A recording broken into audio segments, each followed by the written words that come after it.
Boa noite, irmãos, tudo bem? Nós vamos ter aí uma última aula, né, sobre esse tema do ídolos do coração. E aí seria essa retomada, e aí a gente já finaliza ainda hoje. Antes de começar, eu queria aí conversar um pouquinho com os irmãos sobre como a gente está pretendendo fazer aí a BD nessa retomada, né? Nós vamos fazer da seguinte forma, a partir aí da próxima semana. Nós vamos escolher um tema, vamos pedir a participação dos irmãos na escolha do tema, a gente vai conversar com os irmãos pelo WhatsApp e tal, e a ideia é que a gente escolha um tema que seja interessante, relevante para a igreja, e ao mesmo tempo que seja do interesse também dos irmãos. A partir do momento que a gente tiver, então, essa escolha, a gente vai tratar aí por meio de vídeos, e depois vai criar alguns mecanismos para a gente conseguir interagir também, né?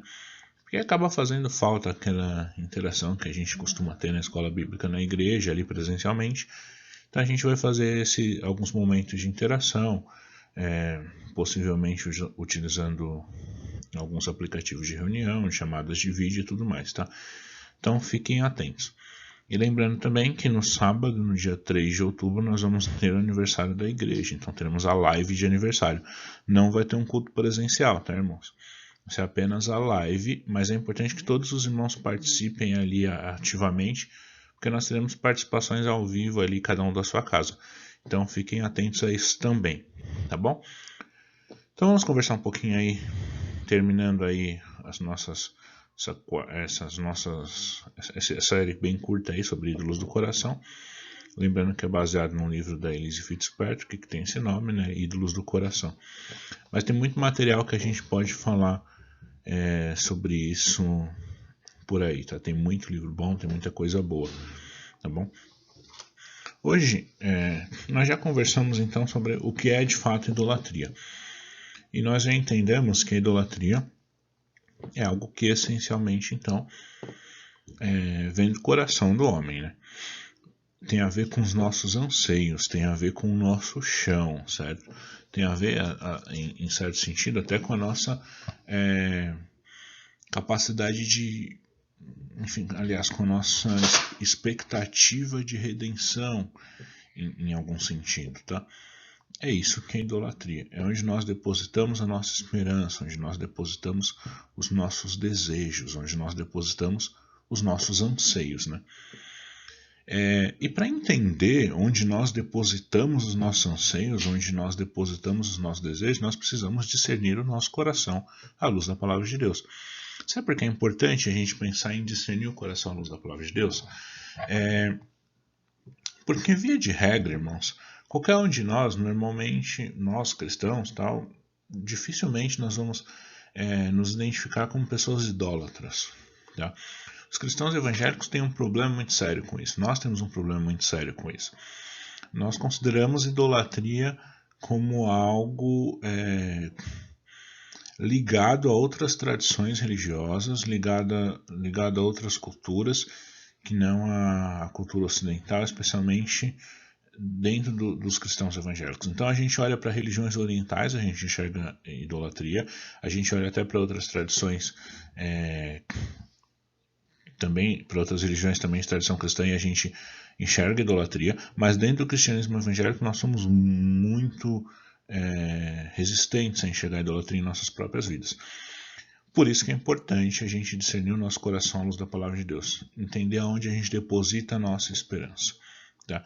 E ir um pouco além daquela questão nominal, certo? Porque a gente, normalmente, se você perguntar para um crente onde que ele deposita a esperança, via de regra ele vai dizer: eu deposito minha esperança em Deus, eu confio no Senhor. Mas na prática a gente vai ver que não é bem assim, né? Então vamos lá. Lembrando aqui, irmãos, tem a Confissão de Fé Reformada, né, o Breve Catecismo de Westminster, e ele diz que a sua primeira pergunta, né, o que é um catecismo, né, uma série de perguntas e respostas ali para auxiliar a formação de uma base de fé, né? E o Breve Catecismo de Westminster, a sua primeira pergunta é: qual é o fim principal do homem? A resposta é: o fim principal do homem é glorificar a Deus e gozá-lo para sempre. Se a gente abrir ali em Efésios, capítulo 1, a gente vai perceber todo o propósito de Deus, seja na criação ou na criação e posteriormente na redenção, ele tem a ver com levar o ser humano a glorificar o Senhor. Mas mais do que apenas levar o ser humano a glorificar o Senhor, é levar o ser humano a ser feliz glorificando ao Senhor. Efésios capítulo 1, versículo 3 diz o seguinte: Bendito Deus e Pai de nosso Senhor Jesus Cristo, que nos tem abençoado com toda a sorte de bênção espiritual nas regiões celestiais em Cristo. Assim como nos escolheu nele antes da fundação do mundo, para sermos santos e irrepreensíveis perante ele em amor, e nos predestinou para ele para a adoção de filhos por meio de Jesus Cristo, segundo o beneplácito da sua vontade, para louvor da glória de sua graça, que ele nos concedeu gratuitamente no amado. Então, o Senhor nos abençoou com toda a sorte de bênçãos espirituais. Isso é algo bom, isso é algo que deve nos encher de alegria, e fez tudo isso para a glória dele. O que nos leva a entender que à medida em que glorificamos o Senhor, nós somos satisfeitos nele, nós somos alegres nele, nós glorificamos ao Senhor e o gozamos. Nós glorificamos ao Senhor e nos satisfazemos em glorificar ao Senhor. Por quê? Porque foi a forma como o Senhor nos criou. O Senhor nos criou com esse anseio de glorificar, com esse anseio de adorar. O problema é que nós temos então o pecado, né? E o pecado acaba distorcendo isso. O homem foi criado para adorar ao Senhor, porque o homem é um ser adorador por essência. O homem é um ser religioso por essência. O homem precisa adorar. O homem precisa se devotar a alguém ou alguma coisa. E originalmente, né, antes do pecado, o homem entendia que a única forma de se satisfazer através da adoração era glorificando ao Senhor. Infelizmente o pecado corrompeu tudo isso. Então, irmãos, de alguma forma nós sempre procuramos felicidade, tá? E isso tem a ver com esse nosso anseio por adoração. E mais do que procurar felicidade, nós entendemos que é através da adoração a algo ou a alguém que nós vamos encontrar real felicidade. E tá aí a grande sacada, porque de todos nós sermos idólatras em algum nível. Porque muitas vezes nós buscamos essa felicidade, que pode vir somente por meio da adoração, fora do Senhor. Nós somos criados para procurar essa felicidade, adorar, que temos através da adoração. Essa adoração deveria ser somente ao Senhor. Mas somos idólatras porque procuramos felicidade fora do Senhor. Porque procuramos sentido da nossa existência, porque procuramos sentido das nossas próprias vidas, procuramos um complemento, um sentido interior adorando outras coisas que não a Deus. E nós já sabemos, nós de fato devemos devoção total a Deus. E é por isso, então, que nós precisamos examinar o nosso coração o tempo todo. Porque nós devemos devoção total a Deus e não o fazemos. E não nos devotamos completamente ao Senhor. Certo? Primeiro vamos entender aí o que é o coração. A Bíblia nos fala que nós devemos adorar o Senhor de todo o nosso coração, com todas as nossas forças, com todo o nosso entendimento. A gente vê lá em Êxodo capítulo 20 essa exortação. Nós precisamos nos devotar de forma total e completa ao nosso Deus, certo? E a Bíblia fala muito que nós devemos amar ao Senhor de todo o nosso coração. Deuteronômio 5:29 diz o seguinte: quem dera eles tivessem sempre no coração essa disposição para temer-me e para obedecer todos os meus mandamentos. Assim tudo iria bem com eles e com seus descendentes para sempre. Então, o Senhor falando sobre o povo de Israel, mas tem a ver conosco, claro, né? Porque aqui a ideia é do povo do Senhor sendo exortado, encorajado a obedecer o Senhor de todo o coração, a ter no coração sempre o temor, ou a disposição para temer o Senhor. Certo? E essa deve ser a nossa disposição. Porém, nós somos pecadores, nós somos miseráveis e por isso nós temos certeza. Tem uma coisa que nós temos certeza, é que nosso coração não é totalmente disposto a adorar o Senhor. E é por isso que nós precisamos discernir o coração. Primeiro vamos entender o que a Bíblia fala quando fala de coração. Né? Normalmente, aqui no Ocidente, a nossa cultura, enfim, moldada aí pela televisão, moldada por filmes enfim, livros e histórias, e sempre que a gente fala de coração, a gente é muito sentimental. A ideia é que o coração representa os sentimentos. Então, falar que eu te amo de todo o coração, dentro da nossa cultura, tem muito a ver com algo sentimental, até romântico em algum sentido, né? Na maior parte das vezes de forma romântica, muito embora você possa falar isso para o pai, para a mamãe, mas normalmente é de forma romântica, que a gente vê nos filmes e tudo mais. E acima de tudo, é principalmente sentimental, certo? Tem a ver com um estado de espírito momentâneo, por causa muito ligado a uma circunstância, a uma situação. Só que não é assim que a Bíblia enxerga o coração. A Bíblia foi escrita numa cultura oriental, uma cultura ali do Oriente Médio, e para eles o coração não representava apenas afeições ou sentimentos, mas tinha muito mais a ver com a completude ou centro de vontade, enfim, com a essência do ser humano na realidade. Né? Por quê? Dentro da cultura bíblica, dentro do que a gente enxerga nas escrituras, a gente vai ver que o coração, a gente poderia definir alguns sentidos como mente, como afeições e como vontade, certo? Então, o coração seria o centro do pensamento. Tudo que nós pensamos, tudo que nós agimos, a forma como nós pensamos, as nossas crenças, lembranças, nossa consciência, tudo isso tem a ver com a mente, com o pensamento, com o nosso raciocínio, com o nosso intelecto. O coração, então, ele também representa o intelecto nas escrituras.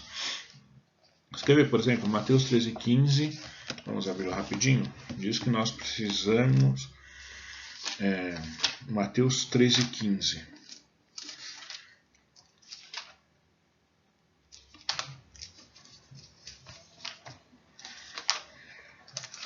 É um bom exemplo aí de um texto que nos ensina, que fala sobre crer com o coração, né? Mateus 13,15. Porque o coração desse povo está endurecido, de mau grado ouviram com os ouvidos e fecharam os olhos, para não suceder que vejam com os olhos, ouçam com os ouvidos, entendam com o coração e se convertam e sejam por mim curados. Então, o texto está falando aí do povo, o Senhor falando aí sobre o povo, né, citando também, e mostrando que o povo deveria entender com o coração, né? Isso é muito estranho à nossa cultura hoje, né? Entender com o coração. Mas a Bíblia entende o coração também como centro da mente. Em Romanos 1,21 a gente vai ver que o homem, no Romanos capítulo 1, né, Paulo vai narrando essa condição do homem caído, e vai chegar no versículo 21 dizendo para a gente que os seus pensamentos se tornaram fúteis e o seu coração insensato se obscureceu. Então o coração está ligado a ter pensamentos fúteis. Além disso também, nós entendemos que o coração ele é o centro das afeições do homem. O que seriam as afeições? São os desejos, os anseios, os sentimentos, imaginações, emoções, tudo mais. Aí é um pouquinho mais fácil da gente entender, né? A gente pensa isso está um pouquinho mais relacionado à nossa cultura, né? A diferença aqui é que o coração, na linguagem bíblica, não é apenas a afeição, mas também a mente, também a vontade, né? Isso pra gente é mais tranquilo de entender, né? Mas a Bíblia também não exclui as emoções do coração do homem. E por fim, irmãos, a gente entende o coração como o centro da vontade do ser humano, né? Deuteronômio 30,19 diz: agora escolham a vida para que vocês e seus filhos vivam. Josué, quando faz aquele chamamento ao povo, ele diz: vocês devem escolher hoje a quem vocês vão servir. Eu e minha casa, porém, vamos servir ao Senhor. Então a ideia do centro da vontade, certo? Do homem decidindo como vai agir, certo? Quais são as vontades e os anseios do homem? É isso que está no coração, certo? É por isso que a Bíblia é muito enfática, dizendo que é do coração do homem que procedem as coisas ruins. Não é de fora para dentro, mas é de dentro para fora. É o coração, é o nosso intelecto, nossa vontade, são as nossas afeições que decidem se rebelar e têm vontade e anseiam se rebelar, então o fazem de fato contra o Senhor. E é isso que é o coração. Mas muito embora a gente esteja falando de maneira dividida, a gente na prática não existe essa divisão, né, na realidade. Por isso que falar sobre o coração é uma coisa muito complexa. Quando você peca, você tem vontade de pecar, você tem essa vontade de pecar normalmente está ligada às suas afeições mais íntimas, e então você toma a decisão de pecar. Você peca intelectualmente, porque você decide, porque você pensa, então a sua mente age de maneira pecaminosa. Você peca de maneira afetiva, porque os seus anseios são pecaminosos. E você peca de maneira volitiva, porque a sua vontade, no fim das contas, era pecar, se rebelar contra o Senhor. E é por isso, irmãos, que nós precisamos o tempo todo discernir o nosso coração. Agora, como é que a gente faz, como é que a gente tem esse discernimento? Primeiro, a gente precisa entender que nosso coração está afetado pelo pecado. A doença do nosso coração é o pecado. Desde ali de Gênesis, quando Adão e Eva pecaram, o coração do homem está totalmente corrompido. Jeremias, um texto clássico, Jeremias 17:9, o coração do homem é mais enganoso do que todas as coisas, desesperadamente corrupto. Quem o conhecerá, né? É o Senhor que esquadrinha os nossos corações, é o Senhor que é capaz de discernir os nossos corações. Mas Ele nos revela, o Senhor que diz que conhece os nossos corações, nos revela nas Escrituras como é que é o nosso coração, o quão desesperadamente corrupto é o nosso coração. E entendendo isso, então nós temos condições de lutar contra isso, nós temos condições de lutar contra o pecado. Eu tinha falado agora há pouco, né, que do coração do homem procedem todos os desejos, todos os maus pensamentos, os homicídios. Vamos só para dar uma base, Mateus capítulo 15, é onde está esse texto. Mateus 15:19 diz o seguinte. Vamos ler um pouquinho antes. Mas o Mateus capítulo 15, versículo 18. Mas o que sai da boca vem do coração, e é isso que contamina o homem. Porque do coração procedem maus desígnios, homicídios, adultérios, prostituição, furtos, falsos testemunhos, blasfêmias. São estas as coisas que contaminam o homem, mas o comer sem lavar as mãos não o contamina. Então, aqui o Senhor está explicando para os seus discípulos e nos revelando o estado do nosso coração. Ele está dizendo que tudo que é de ruim, todas as quebras dos mandamentos, não são coisas que vêm de fora para dentro, mas elas partem da sua mente, partem da sua vontade, partem das suas afeições. Porque o ser humano mata. Porque o ser humano não mata porque tem uma arma. O ser humano mata porque o coração dele decidiu matar. O ser humano não adultera porque tem alguém, porque tem uma condição externa que favorece isso. O ser humano adultera porque o seu coração decidiu adulterar. O ser humano se revolta contra o Senhor e se rebela contra o Senhor, não porque as condições externas o favorecem, mas porque ele o decidiu. Foi assim no Éden e é assim em todos os momentos. Então, nós devemos constantemente nos colocar diante do Senhor, para que o Senhor, através da sua palavra, revele o nosso coração. E muito de nós não, dessa ideia de nós não nos considerarmos idólatras, é justamente porque nós não, sendo bem francos, nós não confiamos que a palavra de Deus realmente é verdade sobre naquilo que ela diz sobre nós, né? Que nós somos totalmente pecadores, que nós somos idólatras, que nós não amamos o Senhor como deveríamos amar. Mas, irmãos, não é só de problemas que a gente... não é só falando de problemas que a gente vai terminar essa aula, né? Possivelmente não, com certeza, o nosso ponto alto quando a gente pensa nessa questão da idolatria é lembrar da nossa bendita esperança. Nós temos aí 3 questões extremamente importantes que nos dão esperança nessa luta contra a idolatria. Primeiro, que Deus nos conhece. Segundo, que Ele nos enviou Cristo. E terceiro, claro, que Ele nos deu Sua palavra. Então, primeiro nós precisamos entender e se refugiar e guardar isso, assim, e viver de acordo com essa verdade, ter alegria na verdade de que o Senhor conhece o nosso coração. Ele sonda os nossos corações, Ele conhece os nossos segredos, Ele sabe quem nós realmente somos, muito mais do que nós mesmos, muito mais do que nós mesmos. Jeremias 17:10, né, em resposta àquele questionamento de Jeremias, né? O coração do homem é desesperadamente corrupto. Quem conhece? Quem vai conhecer? Quem é que vai esquadrinhar o coração do homem? E o Senhor responde: eu sou o Senhor que sonda o coração e examina a mente. E pode parecer aterrorizante pensar: poxa, o Senhor sabe tudo que está no meu coração, mas na realidade é confortador. Nós podemos descansar no Senhor. Porque o Senhor, ao mesmo tempo que Ele sabe o quanto nosso coração é corrupto, como é difícil para nós lutar contra a idolatria, Ele também sabe o quanto nós ansiamos amá-lo. O quanto nós ansiamos ser agradável ao Senhor e não conseguimos.